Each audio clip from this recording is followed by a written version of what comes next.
What's going on? It's your boy Terabot Reacts here, back with another review. Let's talk about season 4. Yes, season 4 of Game of Thrones. My reactions have just concluded yesterday of Game of Thrones season 4. And I have to say, it's one of the best seasons that I've watched so far up until 4. One of the best. Reason why, it was a lot of ups and downs, a lot of great dialogue, great speeches, um, great battles. I mean, everything in this season was just it was just so refreshing, coming off of that very sad ending from season 3. Um so of course you guys know that episode 2 of season 4 is going to be my favorite episode of this season, hands down. Why? Because King Joffrey croaked, and I loved it. I loved it so much. I can't tell you how much I appreciate that they actually did it, and they did not wait until the end of the season to do it, because um there is a lot of things going on outside of my house right now. I don't know why, because it's so late. It's like 6 p.m. I have no idea why all this noise is outside of my house. But hey, it's Halloween also. So, um, I don't celebrate Halloween, guys. So, don't go me on that. So, some great things happen. Some great things happen. So let's do a review of it, man. Let's touch base on all the characters and what happened with them. So we lost King Joffrey, very happy moment. So let's get down the list. We know what happened to the Starks in the last season. So let's review and let's look at all the Starks. Let's run down the list. So we got what's going on with Sansa. Sansa, after the death of Joffrey in episode 2, she was rescued out by the king's fool, right? Sir Dantos, I think his name was Sir Dantos. The guy that she rescued was like earlier, I think it was season 2. She stopped Joffrey from killing him, so we came back and we found out that it was actually Lord Baelish Littlefinger, right? That actually saved Sansa, because he brought her to Littlefinger, and that's how she got out of King's Landing. Was very sad to see that Littlefinger actually killed him. Was like, you never trust a drunk or a fool, do anything. So, Sansa was still being naive at that point, so that was pretty awesome to see. So just to run down what happened with her, going through the season, we have these other things taking place where she ended up at the Eyrie, right, with her aunt Liza, or Lysa, I should say, our aunt Lysa, and Aunt Lysa was giving her a hard time because she's really been in love with Lord Baelish and Littlefinger, and she thinks that Littlefinger is obsessed with Catelyn and now Sansa. So she had all right to be the way how she was. She wasn't necessarily, she has a few screws loose, but at the same time her findings were not wrong, her suspicions were not wrong, right? So she, the way how she looked at it and the way how it was how it was. You know what I'm saying? So it wasn't too bad. She wasn't off to the point where she was thinking things that weren't happening. She suspected it before it happened. Threatened Sansa in such a way. You know what I'm saying? She wanted, so she was like, "Oh, you're gonna marry Robin," her son. And it was kind of sad to see her treat Sansa like that. Her being the aunt. And then we got the scene where Littlefinger actually pushed after she saw Littlefinger kiss Sansa, right? Which was very involuntary by Sansa. Sansa was not involved in that kiss. He kissed Sansa. Sansa did not return the favor. It was obvious, and also, Lysa threatened Sansa to throw Sansa through the moon door, and Lord Baelish came in, saw her doing that, kind of calm her down to get Sansa away from the moon door. Then he went up to her and you know pushed her through the moon door, right?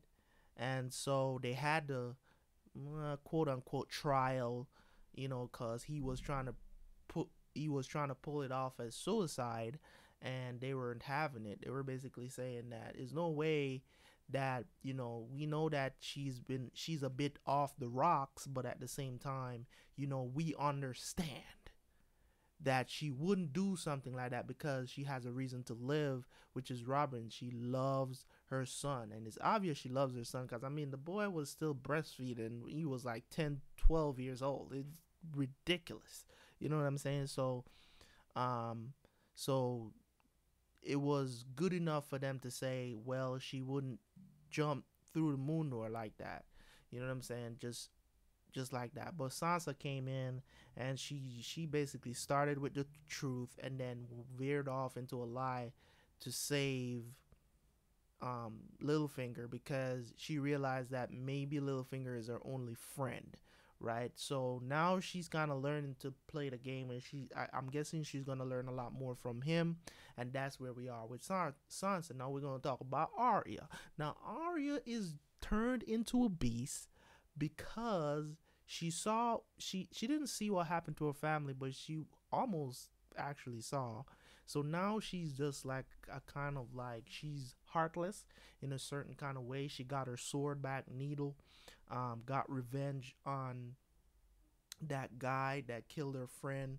I think it was in episode in season 2, where she lost the sword to this guy that took a sword and killed the guy, the kid that his leg was hurt, and he pulled him up on the sword, pierced him through the neck, and Arya basically did the same thing back to him, which was very satisfying to say the least. He deserved that 100%. So and she's with the Hound. Their relationship grew throughout this. They ended up at the Eyrie. um you know throughout that whole time, she kind of learned certain lessons from the Hounds, like, when are you going to learn that nobody gives a shit about you, your mama, your dad, they all dead. You need to start looking out for yourself. So she learned some very valuable lessons, just on a whole, from the Hound, right? So that was pretty awesome to see. Okay, so she ended up, after the battle that took place with the Hound and Brienne, because Brienne was trying to find her, heard that she was heading to the Eyrie, that Sansa might be at the Eyrie too, and she decided to head that way. Ended up finding the Hound and Sansa, and Arya on the way there. I keep saying Sansa, but that is what happened, right? Now, after the fight, Arya decided to take off, leave the Hound to die after Brienne beat his ass, right? Leave the Hound to die, and she took off, and she saw the ship that was going, and she was like, oh, she wanted to go somewhere. And then the guy was like, oh, I'm from Bravos. And he was like, oh, I remember now that the coin that Jaqen H'ghar gave her. And she said, if you meet anybody that's from Bravos, give them this coin and say these words, Valar Morghulis. And she did. And now Arya is heading to Bravos. Okay, I'm guessing she's going to try to find out where Jaqen H'ghar is. So that's pretty cool that she's going to do that. I'm happy that she's doing something useful. You know what I'm saying? So yes. So that's where Arya is. Okay, so is Arya, it's Sansa, it's Jon. It's only Starks. Well, we have Bran. Um, don't know where Rickon is. Rickon is supposed to still be with Osha, but we haven't seen him in a while since they left. Since Bran decided to go north of the wall, and Osha was like, "Nah, I'm not doing that." So she took Rickon with her, along with his direwolf. So we haven't seen what's going on with Rickon in a long time. But Bran headed north of the wall. He ended up, um, you know, almost he got captured by the deserters at Craster's Keep. Almost got killed. Because Mr. Locke found himself up there because Lord Bolton told him, "Hey, you need to kill all the Starks. I don't care where you gotta find them. Kill all of them. I need you to kill Jon. I need you to kill Bran. I need you to find them and kill them because I don't want anybody to have any claim to Winterfell because I'm the new Warden of the North, right?" So he went there and found Bran while he was captured after Jon decided to go over there, right? Jon decided to go over there and take care of them because he didn't want them to end up with Mance, right? Because Mance would torture them, get the information that there's not 1,000 men left at the wall, so they decided to go take him out. Could have been a nice little reunion between him and Bran, but we didn't get to see that because Bran has to go find the three-eyed raven, right? So he decided against going that route of reuniting with Jon. He really wanted to, but choices, decisions in the show is very crucial. It could cost you your life or your destiny. This show is very particular about stuff like that. Um so after Bran had to take over Hodor because Locke took him up and said, "Oh, we're gonna take a ride or whatever." So he took over Hodor, and basically, he just smashed his head in, or whatever you want to call what Hodor did to him, because Hodor is he's like a giant because he's really tall. So he's really tall and he's really strong too. So I'm thinking that he's maybe a giant, but like a mini giant, not as big as the giant tribes that we've seen. Or maybe he is. Who knows? Maybe he's a regular human, is just really tall. You know what I'm saying? So, but he has incredible strength also, so that was pretty cool to see. Locke is dead. I'm happy about that. Okay, and then we have the Stark that I don't want to see die. Because he's a Stark to me. I don't care what nobody says. They want to say he's a bastard. No, he's a Stark. He's a Stark to me. So, because Ned is his dad, he's a Stark. I don't care. People need to get off talking about bastards and all this other stuff. Man, you're born into this world. You know what I'm saying? If with Ned, and you know what too? It's kind of weird. It is kind of weird. Now that I'm actually thinking about it, I'm like, why? Ned just do not strike me as the type of guy to cheat. He just doesn't. He's honorable to a fault. Why would he sleep with a whore? I just don't see it happening. I just don't see it happening. And just don't get me wrong. The vagina makes men do very strange things, take them out of their element. Don't get me wrong, but I'm just saying, man, the man is so honorable. It's just kind of hard for me to imagine him cheating. So, and if you cheated, if you cheated, why won't you? Why in that?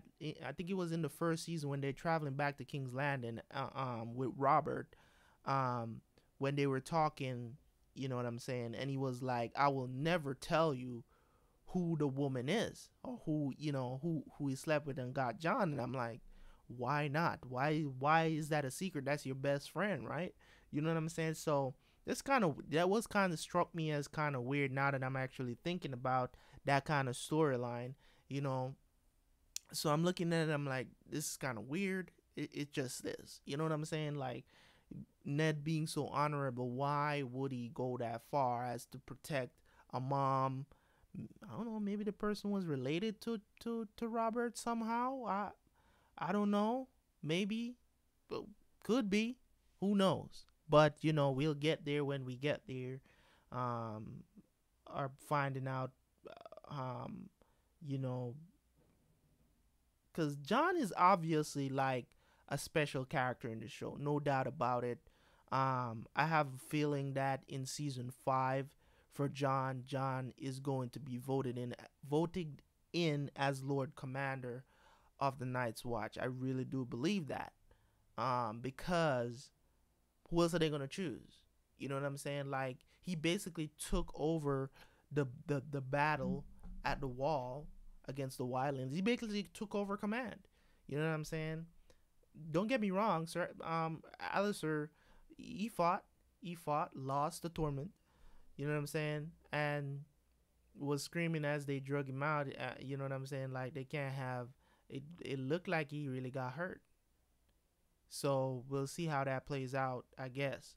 So, but I'm hoping that that's what happens because he was interim, so they need to take a vote for who's to be the next Lord Commander. If they do that, I don't see it going any other way than to John.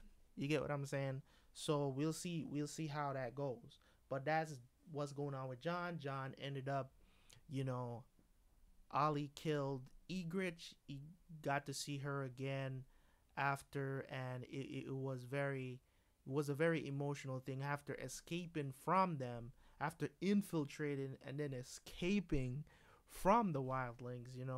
Taking 3 arrows from Ygritte. Emotional arrows because she's a very good archer. If she wanted to kill John, she could have killed John because that conversation she had with Tormund, and Tormund was like, I've seen you put an arrow through a rabbit's eye from, you know what I'm saying? Like, come on now.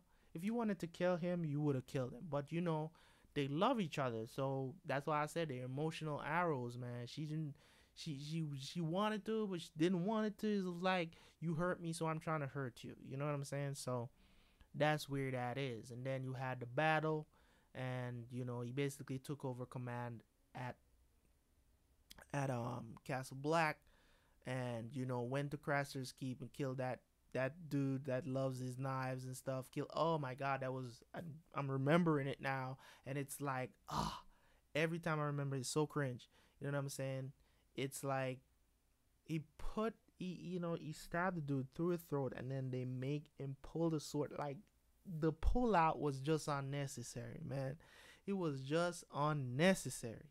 You know what I'm saying? And you can hear the sword coming out. It was, ugh. It was teeth grinding. You know what I'm saying? So it's like, so that was pretty awesome to see. Yet, it was a very awesome scene, very awesome battle that took place there. And then Ghost got to eat Mr.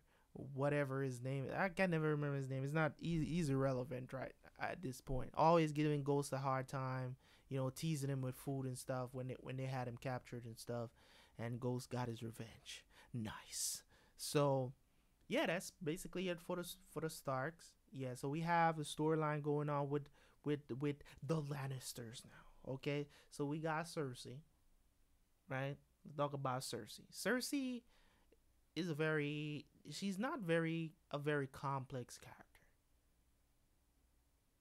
She's not complex at all. Her character is not complex. She is just straight up a crazy person, a person who, you know what I'm saying, like, her view is just like, the only people I care about is my kids. I don't care who dies. It's like, and I still believe that she loves her kids more than she loves Jaime. She loves her kids more than she loves Jaime. They're obsessed with each other. And that's just my thing. When I look at it and I'm looking at it and I'm like, you know what, Cersei? You have a certain kind of behavior about you. She would do anything to protect her kids. And that is it's an instinct thing when it comes on to mothers. And I totally get it. I understand. I dig it. Right?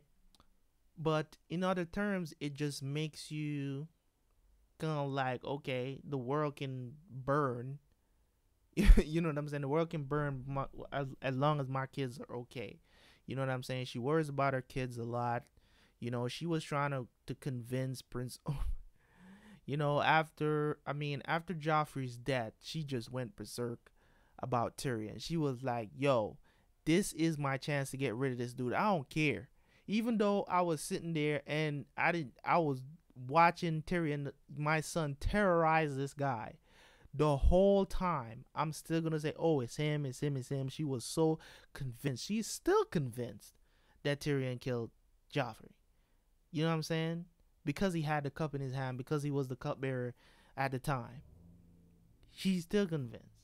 She is still convinced. Up until the trial and all this other stuff, until she ended up telling Tywin that, listen, I'm not marrying Loras, and I'm gonna tell you the truth. So she told Tywin about her and Jamie, been doing the do. You know what I'm saying?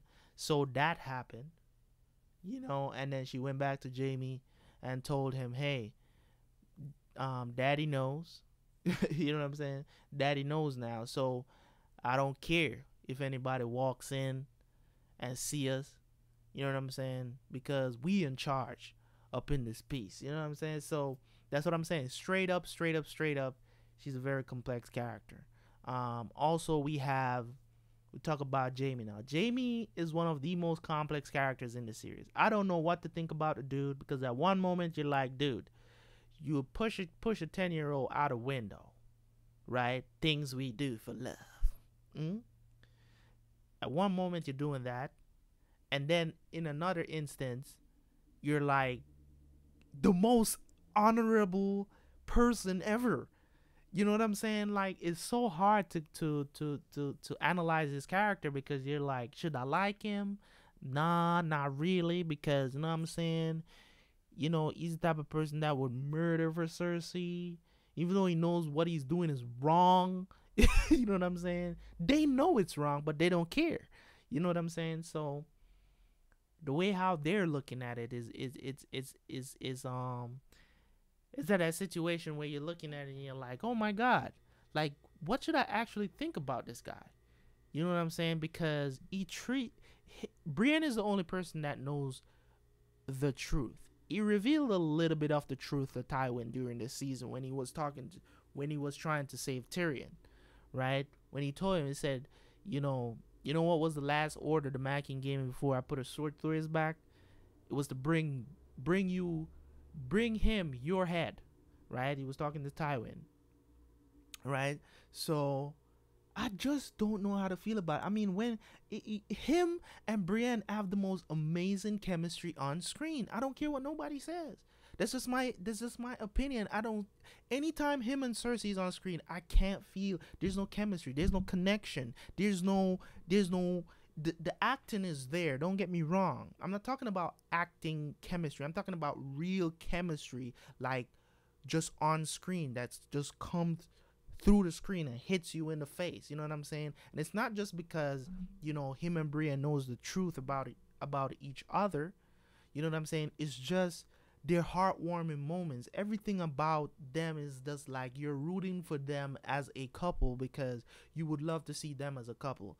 Maybe Jamie would not want to be with Brienne because he constantly disrespects her, constantly talks about her looks. But I think he's attracted to her, as in, I really do believe that Jamie's attracted to her as a warrior, as a beast of a person. You know what I'm saying? Like, I think that's what he's attracted to, and that's why their chemistry is so pure and honest. You know what I'm saying? And it was very heartwarming to know that she actually named the sword after him, because when you look at it in terms of that, she actually named the sword after him and be like, you're an oath keeper. You know what I'm saying? Not an oath breaker, because they call him oath breaker, but she actually, her knowing the truth now she can say, hey, you're an oath keeper, man. Don't worry about it. And that was really nice. I don't blame Jamie for killing the Mad King at all. Now knowing from that incredible bat scene that he had with Brienne and telling her the truth, I mean, it was just a great moment. It was just to understand where he was coming from, because a lot of times, people will judge you based on what they hear. They weren't there, they don't know what happened, they just judge you. You know what I'm saying? They just see something happen and they just think, oh well, you know what I'm saying? You're just a killer. You're just do this. They don't know why you killed the person. You know what I'm saying? And they just judge you. You know what I'm saying? So, and don't get me wrong, a life never pays for a life, and you know what I'm saying. I don't believe. I at least he didn't let the guy suffer. At least he didn't torture people like what the Mad King was doing. The Mad King deserved to die. In that world, at that time, you see somebody doing something so crazy over years and years and years of torturing people and killing people for no reason. You have to step in at some point. You're gonna have to step in at some point, guys. You have to step in at some point. In some way, somehow, you have to step in. Of course, in modern society, I'm not suggesting anybody stab anybody in the back because of you know what I'm saying, whatever they're doing. No, bring them to the authorities. If you can make a citizen's arrest, whatever the situation is, you know what I'm saying, call the cops. Do what you need to do. You know what I'm saying? Call the right people to do the right thing. Right? That's what you need to do. But you don't stand here and just not do anything. You know what I'm saying? But in that world, this cutthroat world that they're living in, he did the right thing. You know what I'm saying? He could have protected, which he was doing, but when somebody orders you to kill your own family, I can understand why you've been like, you crazy, right? Now you're pushing some boundaries that I cannot uphold. You know what I'm saying? So I was happy to hear about that. So that's what I'm saying, man. Jaime has come a long way. Him returning to King's Landing. He really tried to save Tyrion too. Really, really did try to save Tyrion. So let's talk about Tyrion. Tyrion this season got in a lot of trouble because of Joffrey's death. They thought it was him. He was imprisoned. Couldn't find a champion to fight for him, because Bronn left him high and dry. Was like, hey man, I need this. I'm gonna marry this girl and whatever, and all you have is promises, and I don't know if it's gonna ever happen. So I can't represent you. Plus, I'm going up against the mountain. I might die. I've never seen Bronn run away from a fight. You know what I'm saying? I mean, they didn't necessarily run from the fight, but just a little bit. He ran just a little bit. You know what I'm saying? So my favorite character for this season, actually, it's not Tyrion, it's not Jaime's, it's not anybody else but Prince Oberyn. Prince Oberyn was my favorite character this season, and I'm gonna tell you guys why. I'm gonna explain to you guys why he was my favorite character for season 4. When he was introduced, it was the most awesome introduction I've ever seen in Game of Thrones, ever, for any new character. It was just like, he hit you. I mean, Lady Olenna came with the jokes. She had the jokes. She was comedy relief. You know what I'm saying? She was the comic relief on the show. She was introduced, had you laughing every scene she was in. Regardless of if it was serious or not, she had you laughing by what she was saying. She was awesome in the show when she was introduced. But Prince Oberyn, I don't know if it's because of his hate for the Lannisters, why I just fell in love with the dude immediately, but it's just his presence. He brings the type of presence that is like, when he talks, you want to listen. Just like when I first saw Tywin, right? When Prince Oberyn talks, you want to listen, because everything that he says is very calculated. You get what I'm saying? When he talks with precision. You get what I'm saying? So he demands the screen when he talks, and I love characters like that when they just pop off the screen, where you're like, you want to listen to what he has to say, because he has a particular kind of hate. You know what I'm saying? And particular kind of way of doing things. When it comes on to him, he's serious. When it comes on to the Lannisters, it's like, listen, man, I don't want y'all dudes around me. Period. Y'all, you know what I'm saying? He has a long beef, ongoing beef with the Lannisters, and the Lannisters know about it too. So they were very weary when he came into town. Even Tyrion, because Tyrion knew.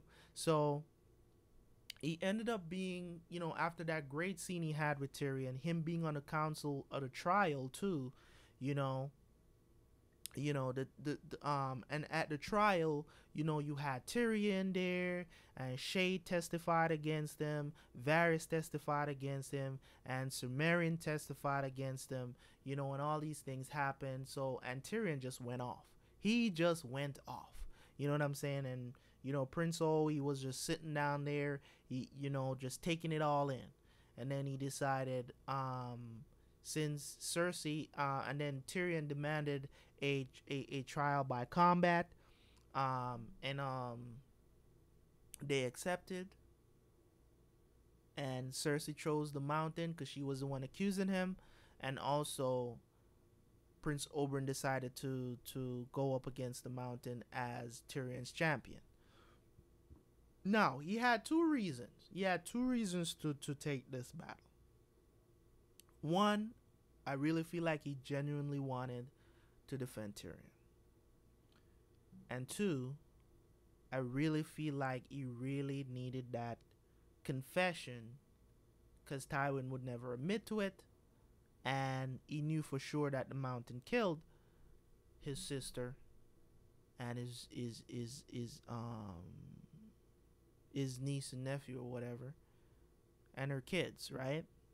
So I knew he wanted that confession. He had the mountain. He had him, stabbed him, had him on the ground, and he made a mistake. He made a mistake, man. He made a mistake. I can't even say he just made the biggest mistake ever. You know what I'm saying? He just made the biggest mistake ever, So every time I talk about it, because he was such a great character for me, and that's why I'm having such a hard time talking about him, because this series, man, it will really get you so emotional, because now that I'm actually thinking about it, I'm really getting a little bit emotional over it, because I didn't want to see, because he was becoming one of my favorite characters, and because of his mistake, we lost him. He got cocky. He wanted a confession. The mountain full mounted him and squashed his head. It was very gruesome. Cersei was happy, of course, and Tyrion was sentenced to die. Right? So, at the end, in episode 10, we got to see Jaime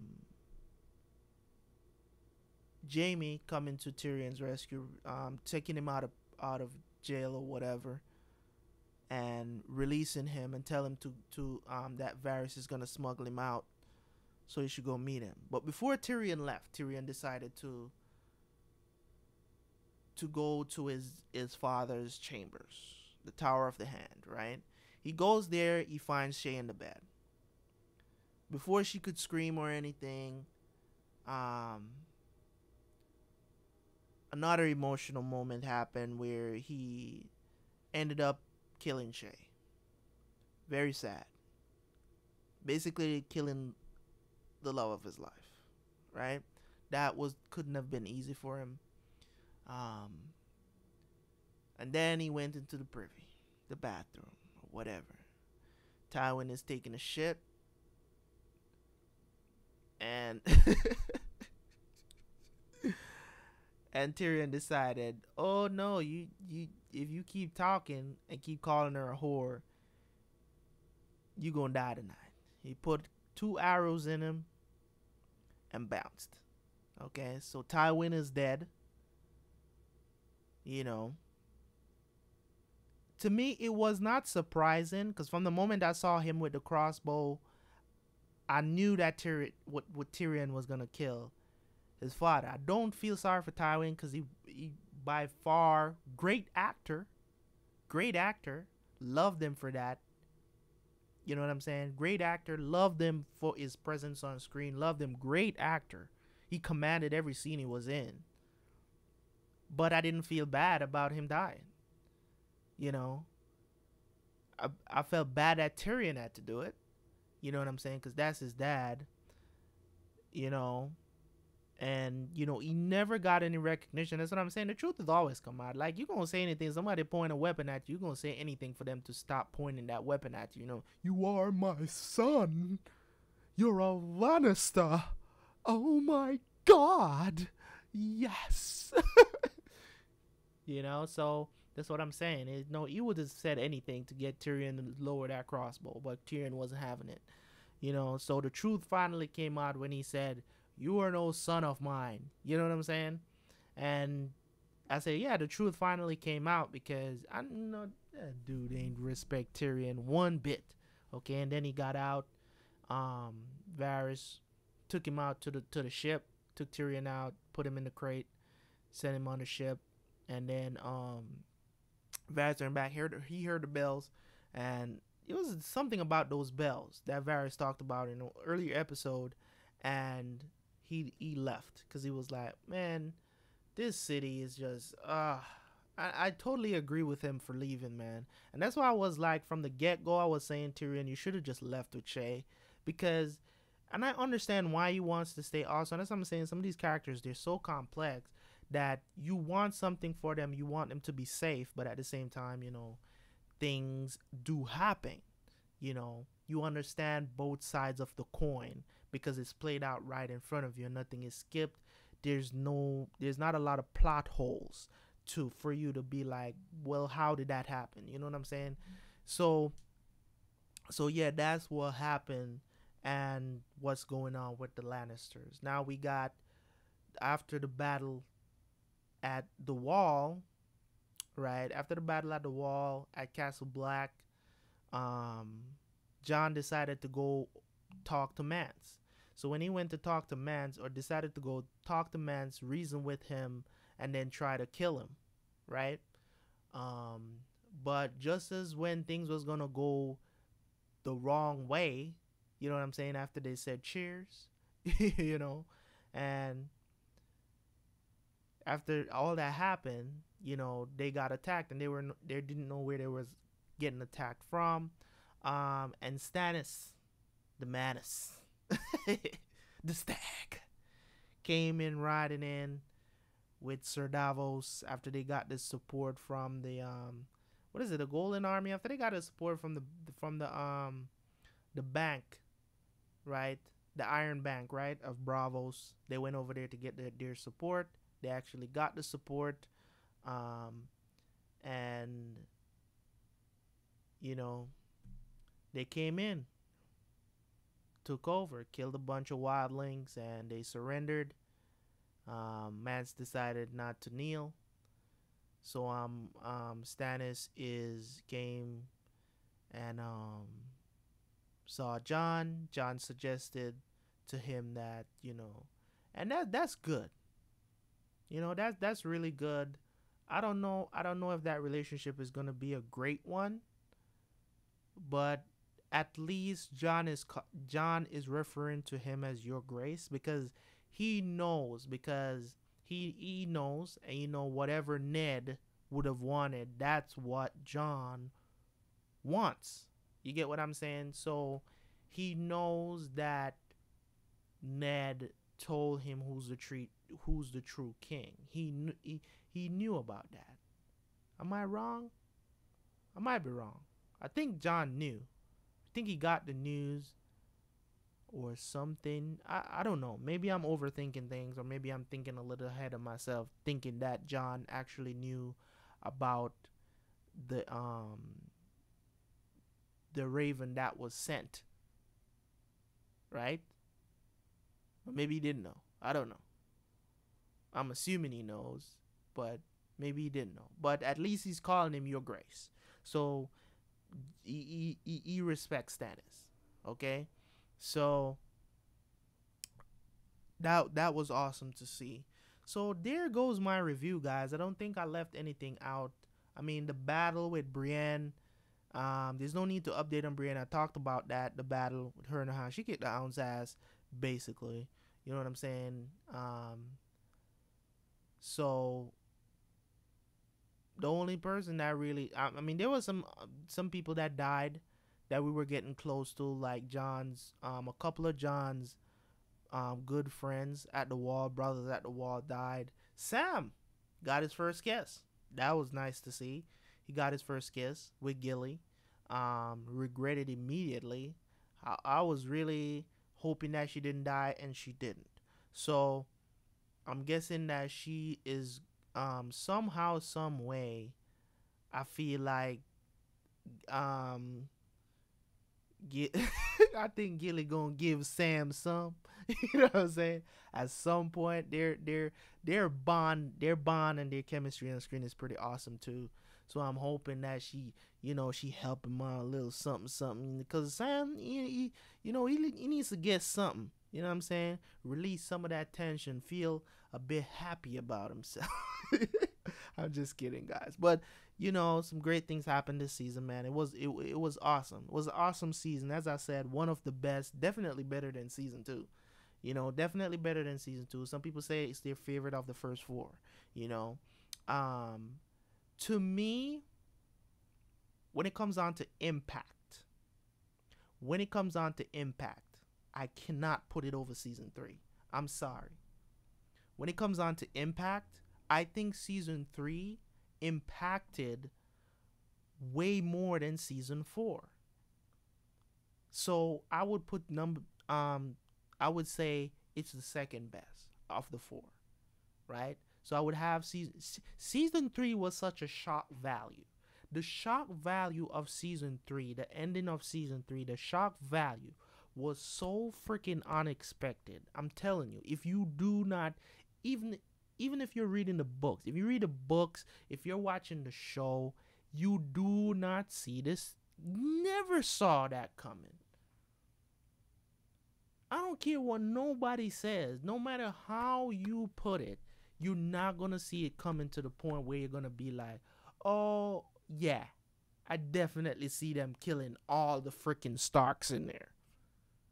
Everybody was happy, having a great time. Plus, there's rules to this shit, man. You don't invite people onto your roof and slaughter them like that. You're not expecting that. He also went ahead to say that, let bygones be bygones. You know what I'm saying? So it was weird. It was very weird and very surprising. And once I saw them stab Talisa in the belly, and she was pregnant, I'm like,